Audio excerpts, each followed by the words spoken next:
Vladivostokda joylashgan yana bir ajoyib Kishmish nomli kafega tashrif buyurdik. Bu yerda halol andijoncha taomlar tayyorlashar ekan. Menyusida hamma o'zbek milliy taomlari bor. Joylari shinamgina, oilaviy va shunchaki kelib o'tirishga qulay. O'zimizni Devziradan yog'liqqina osh, qovurma lag'mon, sergo'sh sho'rva, golubsi, manti va xonimlarni tabimizdagidek tayyorlab olib kelishdi.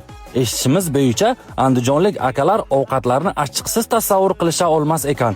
Biz ham issiqqina sho'rvaga achchiq qalampirlardan qo'shib oshqozonni salgina pajar qilamiz. Bu golubsining oshig'iga aylandim. Ta'mi o'ta mazali, narxlari ham hamyonbop.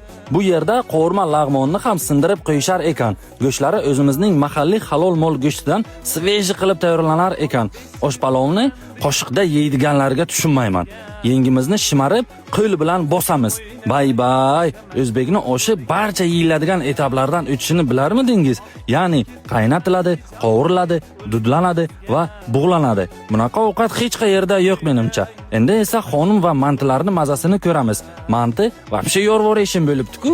Suzmacha bilan ketadi-yu. Xonimni andijoncha o'rama deyishar ekan. Mana shunaqa tomatli souschalar bilan oshqozonga pasatka qilamiz.